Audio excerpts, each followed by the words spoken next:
One night in the city, John comes home to his wife Karen. However, they don't talk very much and have dinner in different rooms. Their relationship is clearly in shambles. They do sit together to watch the news and learn about an infection that has been quickly spreading. John thinks it's just some big pharmaceutical company trying to cash in and even blames them for the virus, but Karen ignores his theories. When John announces he'll grade some papers before going to bed, Karen tries to say something but decides to leave the talk for tomorrow. The next morning, John hears a plane flying too close, which makes a hole in his roof before it crashes nearby. At that moment Karen finally wants to talk, but John leaves to investigate the incident. He doesn't hear her say she wants a divorce. Outside, John looks at the plane crashed on the side of a building, causing a big fire. Their neighbors tell John that infected people are biting, so he returns home to tell Karen while they keep hearing sirens outside. They look out the window and discover that infected people have become zombies, who are currently attacking people to feed on.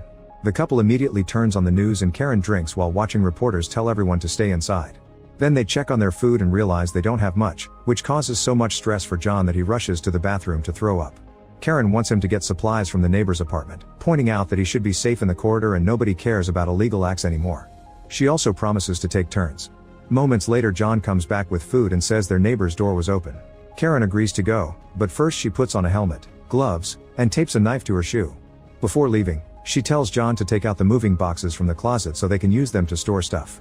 When Karen returns with more supplies, John asks if the boxes meant she was planning on leaving him or she only got them to put things in storage.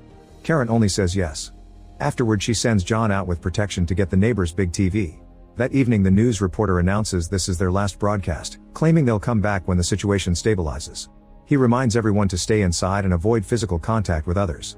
Military teams are evacuating people, so anyone in need of rescue must put an X on their windows. Updates will be done on the radio at 3 in the afternoon. The couple uses tape to add the X to their windows and later that night a helicopter flies by, but it doesn't stop for them. The next morning John finds Karen coming back with more stuff. She says she couldn't sleep so she searched neighboring apartments because they don't know how long they'll be stuck there. John makes her promise they'll give back the stuff when the pandemic is over, but he's very disappointed to see Karen has taken non-essential things, like pretty dresses. Afterward John's afraid that the zombies may get in and searches for ways to defend himself, like using spray on a lighter to improvise a flamethrower. Karen helps him gather all the knives and hammers in the apartment and some flour to mess with visibility. At 3, a government official on the radio announces that there's still no known cause for the pandemic and that only certain parts of the world are affected, promising that they're working hard to keep electricity and water working. Trying to keep themselves busy, the couple plays cards. John thinks things will go back to normal because history shows that humanity always recovers from big events like the Black Plague. However, Karen is annoyed by his constant positive attitude and starts drinking even though it's morning. When John calls her out, Karen points out she's been drinking every day for a year and he hasn't noticed. He follows her to the nursery and they finally discuss the elephant in the room. It turns out their baby daughter died and they haven't been the same since. Karen thinks that soon they'll be gone too, but John assures her that they'll survive this. Determined to be ready in case of an attack, the couple starts exercising, although Karen never stops drinking. One night she hears someone at the door and John wonders if it's the rescue team. When he opens it, a zombie immediately reaches inside and the couple has to push against her to close the door again. That afternoon, the radio announces that a scientist is trying to isolate the virus to develop a vaccine. The stress of not real news is causing lots of stress for the couple, who decides to smoke to deal with it. Normal cigarettes aren't enough, so Karen reveals she has stronger stuff she's stolen from the evidence locker. John freaks out but ends up consuming the happy powder too when Karen calls him a chicken. Karen says she's proud of him before taking out the large collection of illegal substances she's brought from work plus a gun. She also admits that the last few times she and John got dirty were thanks to her spiking the muffins, which makes John want to try more stuff. The couple spends the evening watching VHS movies and drinking. The next day Karen is startled awake by a shot and something breaking. It turns out John is practicing with the gun and has broken a bowl Karen's mother gave her. He points out that she hates her mother, but Karen is angry anyway.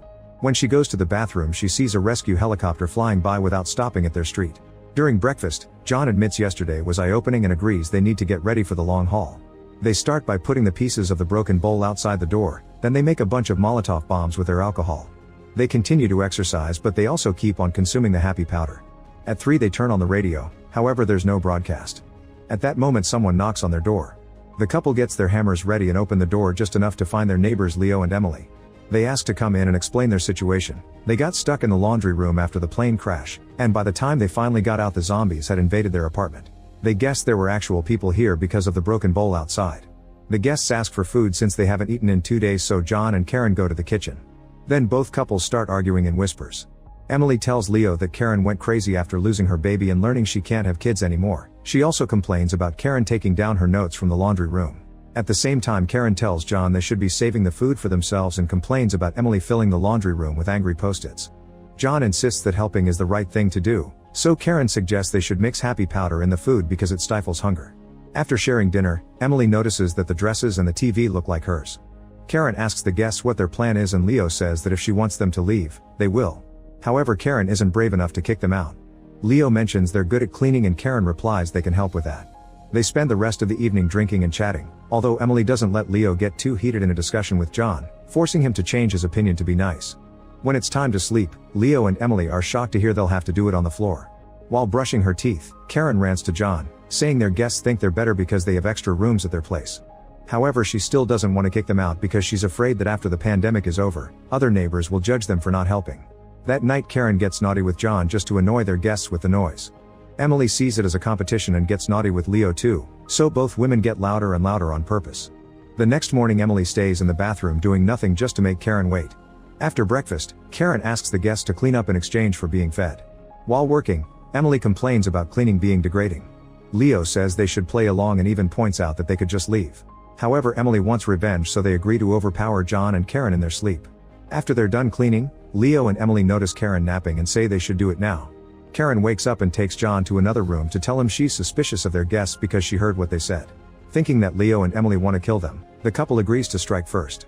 Moments later Karen shares some cookies that she's secretly made with illegal substances, intending to just freak them out. However, she uses too much and the couple eats so many cookies that they end up dying on the couch. Unable to deal with being murderers, John and Karen take some happy powder to relax. Suddenly they hear Leo and Emily waking up and realize they're becoming zombies, so Karen immediately shoots them down. Then they take the bodies to the other apartment and spend the rest of the day consuming uppers. When it's time to go to bed, they take sedatives to fall asleep. That night they sleep so deeply that they don't hear a rescue helicopter telling survivors to turn on their lights so they can find them. The next morning Karen says that since any day could be their last, she wants to go out by being herself. They consume more uppers and spend a long time getting naughty. Afterward, while they take a bath, Karen announces that after this is over she wants to adopt a child, and John agrees. They both admit they haven't stopped loving each other and hope to make things work again.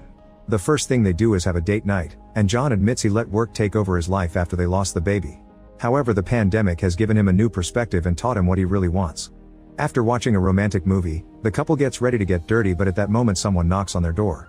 A voice says it's the rescue team and Karen opens the door, only for 3 thugs to burst in and strike her down. They threaten John with a knife and ask him to gather anything valuable while the leader takes Karen to the bedroom to take advantage of her. When she sees an opening, she throws flour at his face and kicks him in the groin. Then she gets some scissors and repeatedly stabs him in the neck. The other 2 thugs come to check on their leader and get angry at Karen, but before they can touch her, John appears with the gun and quickly kills them both. The couple takes the bodies to another apartment before having a drink. Suddenly they hear a voice and realize it's the rescue team. They rush to the window and try to get their attention to no avail. They decide to leave the apartment and discover that the corridor is full of zombies, so John starts hitting them with a hammer and ends up with their blood on his face. This isn't enough to create an opening, so the couple closes the door again and returns to the window, but the helicopters are gone. Karen gets nervous because they don't have much food left, so John promises they'll make a plan after they rest. In the middle of the night, Karen wakes up to find John getting all their weapons sharp and flashlights ready with fresh batteries. Then they dress up with some protection and share words of love with a kiss. The couple leaves the apartment and tries to fight their way through the zombie horde, however there are too many of them and they're forced to go home. After settling down, Karen reveals that she was bitten in the leg. John immediately comforts her, pointing out she may not transform if she stays alive and reminding her that a pharmaceutical company will want to make money with a vaccine soon. That night Karen discovers she doesn't like wine anymore. After having a horrible nightmare, Karen wakes up and tries to leave the apartment. When John stops her, she explains she feels a weird hunger that she can't control. John pours his own blood into a glass and Karen quickly drinks it, realizing this does help with her hunger. She points out that John can't donate blood forever and he snaps, saying that it's his choice and they just need to wait for help.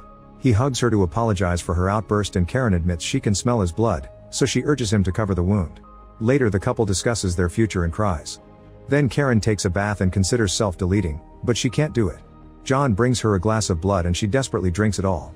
That night they get naughty without the need to consume anything first. The next morning John wakes up to find the bed empty. In the bathroom there's a letter from Karen thanking him for a great life together. She explains she's been having nightmares about becoming a zombie and wants him to end it, so he needs to go to the nursery. John goes to that room and finds a zombified Karen chained to the wall. A sign hangs on her chest with the words "Love me, kill me." In tears, John tells her more about the future he imagines after the pandemic.